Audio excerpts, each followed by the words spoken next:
love of my life. Maraming salamat.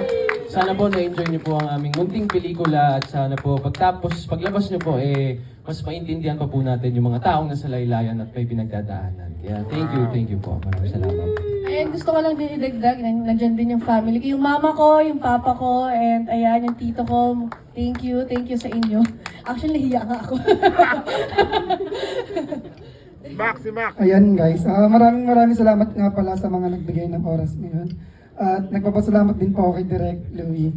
Ayan, dahil nagtiwala po at kay Tito Lito, maraming salamat po.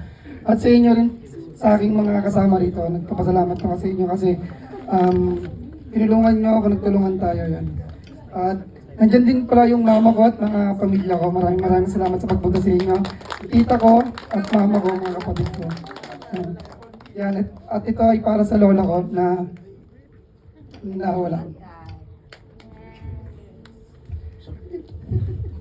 Sorry, kaya ako. Wala lang po kasi ng lola ko. Tapos, yung movie ko po, sorry po. Pinakita ko po ito sa lola ko yung behind the scene po. Yung umiiyak po ako, akala niyo po ako. Yun, gusto ko po sana ipanood sa kanya kasi wala na siya. Yun lang. Sana po nagustuhan ninyo. Maraming salamat po.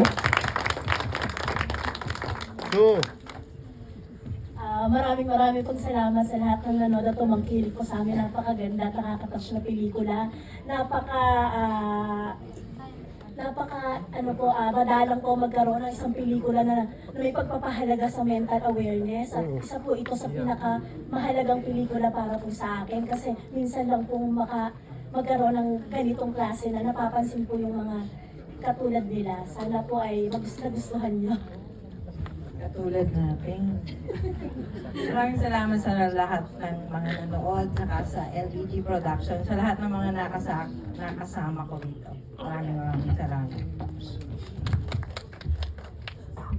Maraming salamat po sa lahat ng nanood sa Sinag Maynila, kay Sir Lito, kay Sir Dennis, sa aming magaling na direktor na si Sir Direk Louie, at sa aking mga kasama. At masaya po ako na nasama po ako sa movie na to. Maraming salamat po.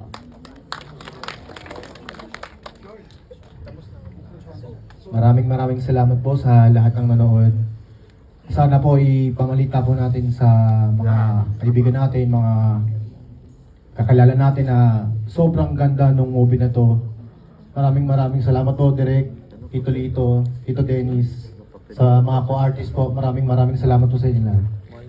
The best po, solid. Maraming salamat po for making the time na panoorin niyo ang aming pelikula. Maraming salamat sa lahat ng mga bumubuo nitong proyekto na to.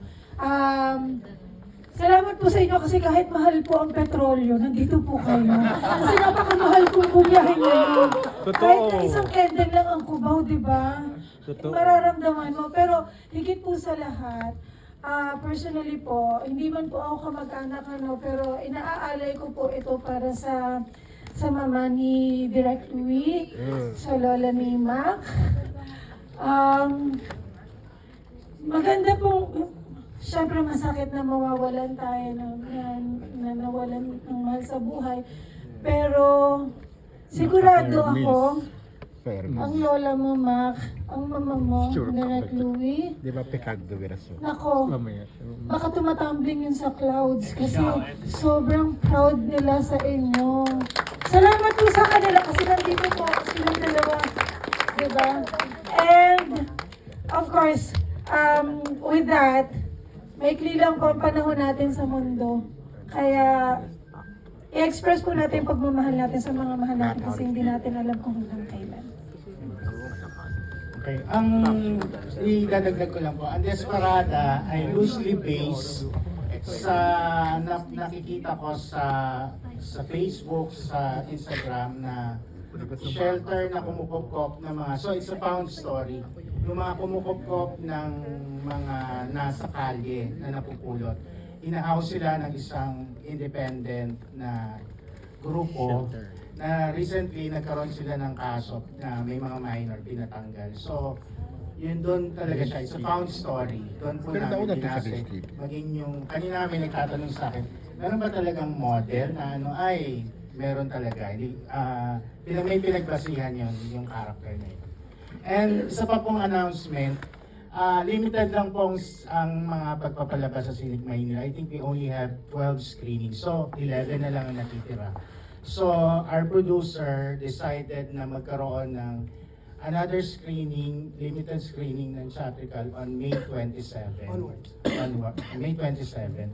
So, R18 pa rin po siya. Sa lahat ng mga na R18 na pwede. Kasi masyadong matapang yung mga eksena.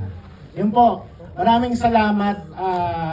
Binuo namin tong pelikula to bago magpasko sa kadahilanan na gusto namin gumawa ng isang passion project at mabigyan ng trabaho yung mga team namin.